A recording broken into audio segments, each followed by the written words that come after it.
Next, from Chicago, Governor Rauner holds a press conference in which he introduces a procurement bill to reform the state's purchasing of contracts.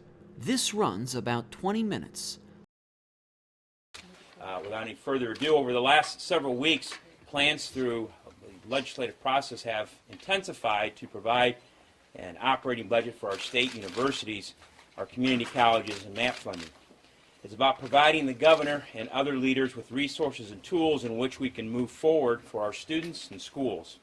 One such tool is what Governor Rauner is introducing today in the way of procurement changes through legislation. During the 2015 budget hearings, Governor Rauner asked minority spokesmen such as myself and my colleagues who joined me here today on the Higher Education Committee what procedural changes could be made to procurement laws and procedures that could cut the red tape, reduce the time it takes to order and receive goods and services, thus providing revenue and savings elsewhere that could be used in particular, in our case, in higher education budgets. From all of our 9 state university presidents and their testimony through those hearings, such changes would help them substantially. So, in our opinion, our state universities are at a crisis point. In fact, they've crossed the crisis point, and they're looking for help, a lifeline. This type of procurement legislation that will be outlined here today is a type of significant lifeline that could help those universities and community colleges across the state of Illinois.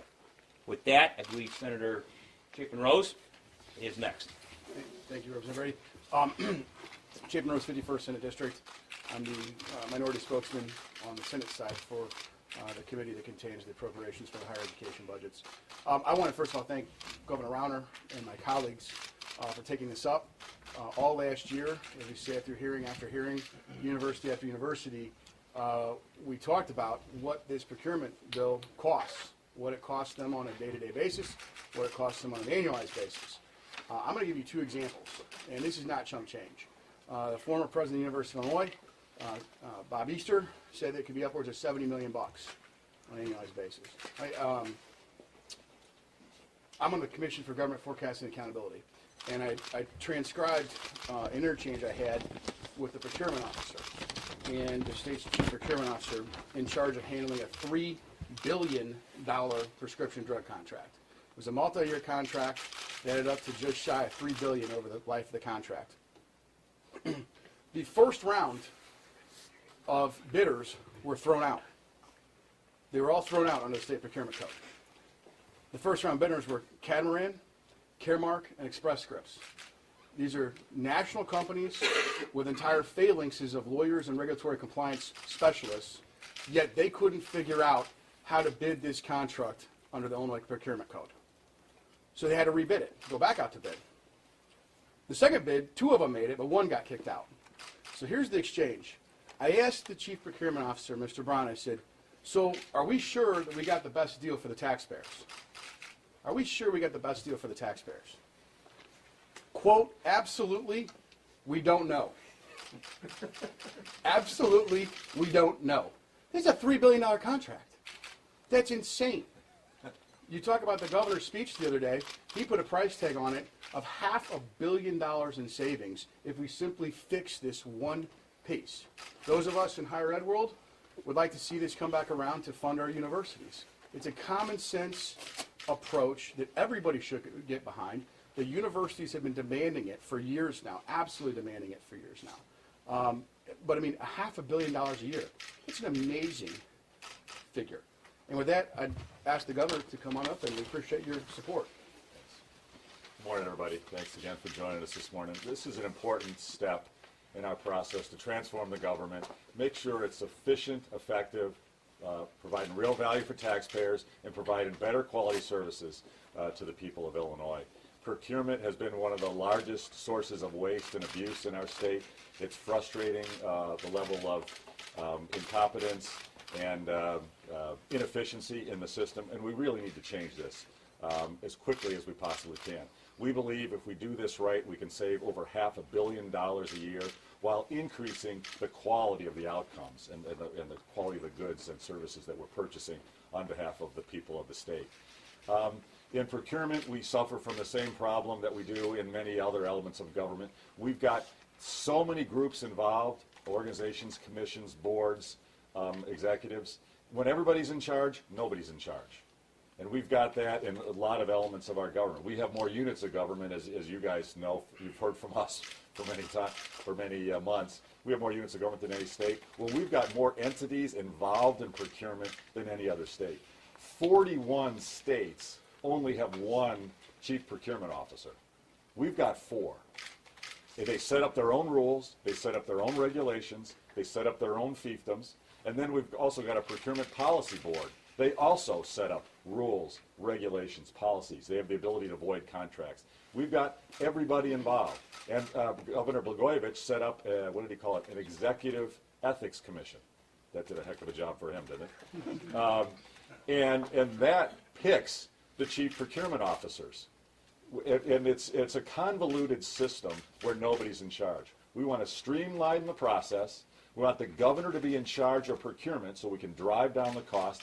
And what we're saying is, let's get the auditor general. We've always had, or as far as I can tell, we've had good auditor generals who do their job as independent protectors of the taxpayers and the people of the state. Let's have the auditor general be in charge of auditing and require the auditor. Historically in Illinois, the auditor general has never really focused on procurement or procurement abuses. Let's have the auditor general be in charge of and require him or her every year going forward, every 2 years, do an audit of procurement, see if we're following the right practices, we're following the code as we should, and also give the auditor general the ability to do spot audits anytime they want. Come in and check out any issue anytime to hold the process accountable and with independent responsibility. That's the core we're trying to do, streamline the bureaucracy and get the auditor general checking and making sure we're doing what we're supposed to do instead of having dozens of people and organizations and entities involved in the process. We believe if we do this right, we can save over $500 million a year for the taxpayers of the state. Huge, huge benefit.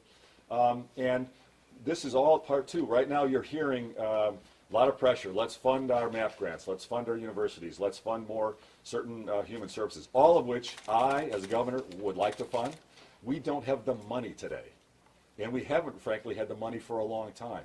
We need reform to save taxpayer money that will allow us both to grow our economy because small business owners will have more confidence in our economy, but we'll also free up money from the bureaucracy so we can put it into our schools and our human services where it belongs, rather than in wasteful spending in the system. Now, what we've said is, look, let's get serious about this. Let's do it now. If we did procurement reform, then we'll have the money to fund our MAP grants. In fact, we'll have more than enough money to fund our MAP grants. And if we do procurement reform, and we also get the Thompson Center sold, we'll have money. We can also fund our community colleges as well as our MAP grants. Let's get reforms done so we've got the money, rather than only proposing bills to spend more when we're basically out of cash. I heard a report this morning.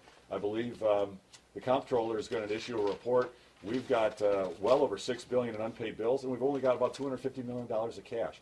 We are in a cash crunch, and we can't just keep, and right now the General Assembly keeps passing more spending bills. We have got to fix the structural problem, and that's what this legislation is about. We think procurement reform is one of the best bipartisan reforms we can do. Hopefully we can do it quickly, solve this problem. I'll also take a step further. I hope that President Cullerton will follow through. So far, I'm not sure why it's taken so long. There's some foot dragging going on our pension reform. I've said, look, the President's pension reform bill didn't go far enough. It doesn't save enough money, but it saves money. It could save $1 billion a year. That's material. Let's go ahead and do that. And I'll do 100% of what the President wants. I'll sign whatever language he wants. Let's get it done. There's more money we could put into our universities. There's more money we could put into our human services. But the President, I don't know, it's taken a while. I don't know why we should get serious about this. Let's act. Let's get reforms so we have the money so we can put it into our schools, our universities, our MAP grants, into our human services. That's what today's about. But Governor, even if pension reform did pass, it would take a while to go through the court system. It would take a while before you'd see any savings. But we can bridge to that. See, if we have to stop spending what we know we don't have. If we know we're going to get that, and we will, that pension reform is constitutional. All of our staffs and lawyers have agreed. Let's get it done. We can bridge to the cash coming in. The bridges are easy, but what we can't do is spend money and a bridge to nowhere. We have got to have structural reform so we can have a long-term balance budget. Governor, you named Frank Vella to the head of the Procurement Policy Board. He lives in Leland Grove by Springfield.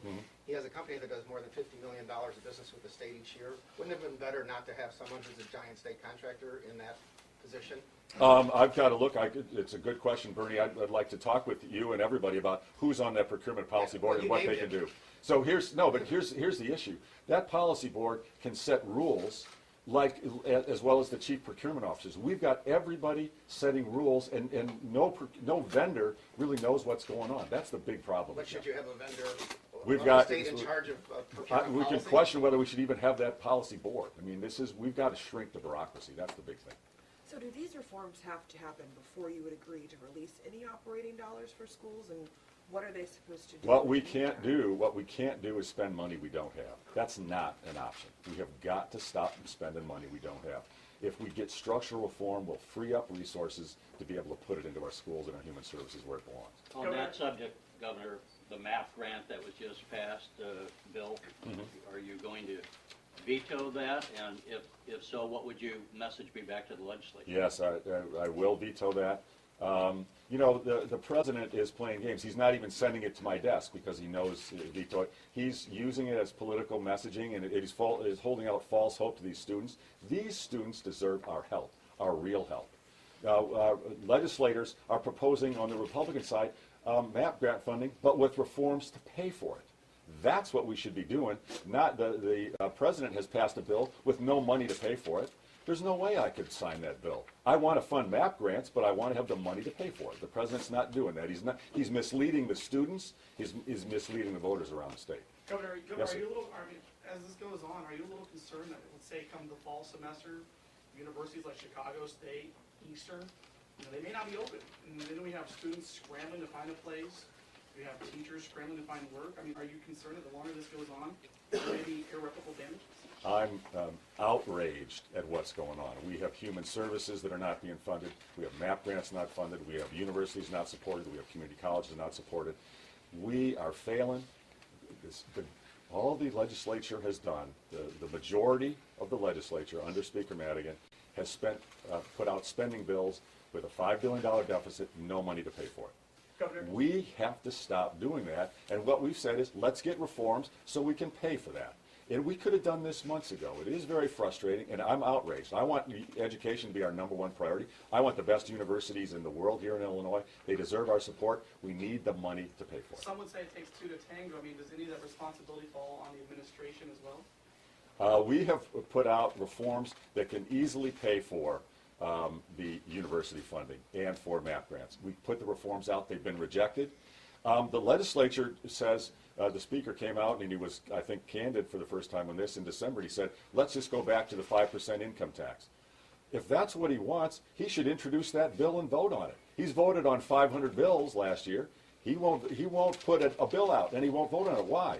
I don't want to put a tax hike unless I can look all of you in the eye and say, you're getting value for your tax dollars. I want reforms. And I've said I'll entertain tax reform as part of it. I've said I'll entertain it, but let's get reforms. If he only wants a big tax hike, he should do that. He's got the votes to do it. He should do it. He knows that's not the right answer, so he's hiding it. Are you for Bryce Benton over Sam McCann in the 50th? I think you asked me that before. Well, yeah, but you were running away and didn't answer.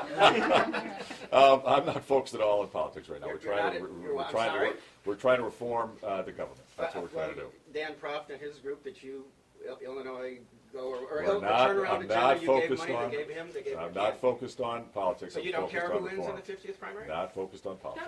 Governor? This back Sure. and forth has been happening for 8 months now. So the president's coming next week. Yeah. You at all? I'm excited about Are that. you at all worried? It's going to be like the principal coming to the classroom to scold everyone. Is this, the Well, I don't know president who is in Washington can look and say, hey, follow our model in Washington. We're really working well.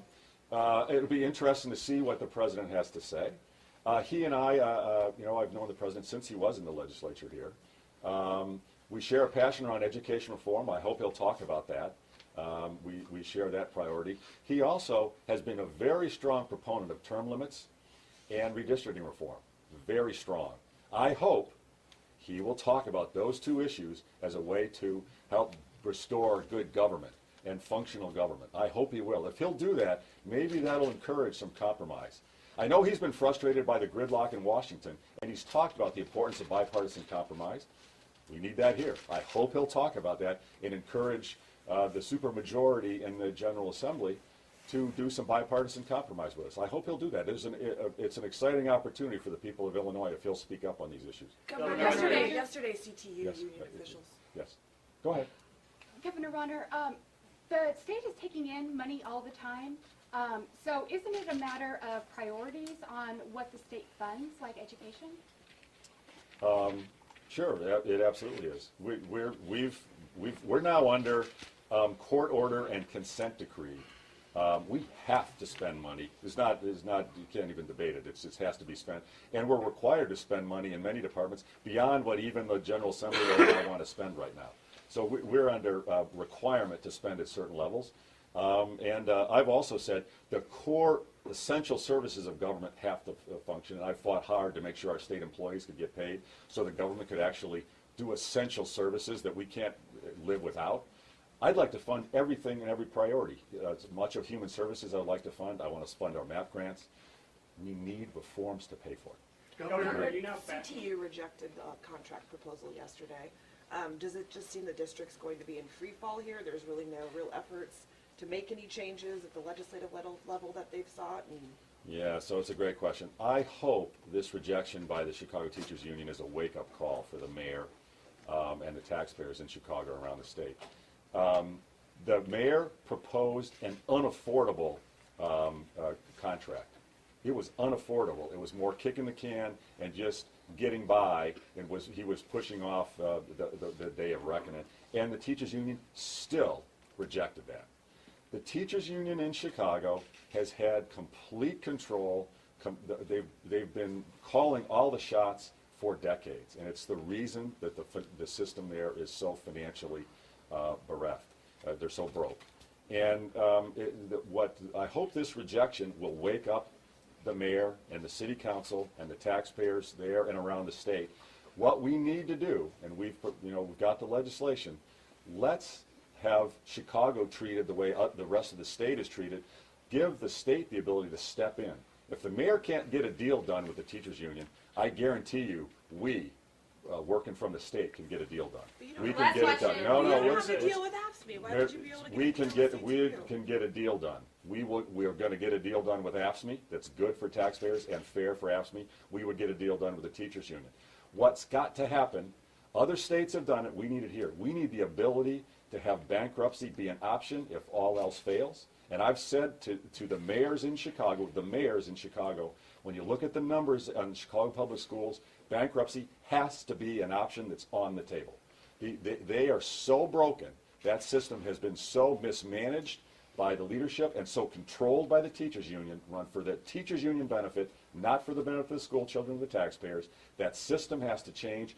The state's ability to come in and change. And right now, yesterday, I asked our administration, I believe it's coming. I believe a state takeover is appropriate. And contrary to what Speaker Madigan said, Speaker Madigan put out some fundamentally false statement saying, oh, it's going to be a state bailout of Chicago schools.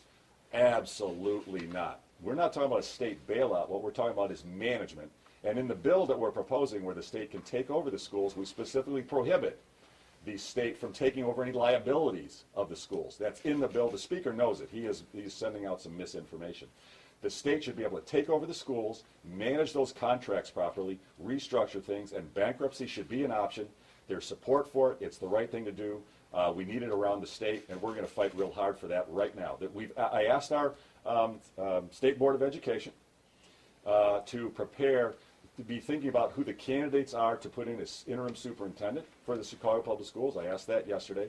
Begin the process to identify who could be available to take over. And let's look at the existing state law on the characteristics of school districts where state takeover was appropriate. There are 3 or 4 characteristics of the financial condition. Let's begin the process to review Chicago Public Schools to see where they qualify for state oversight.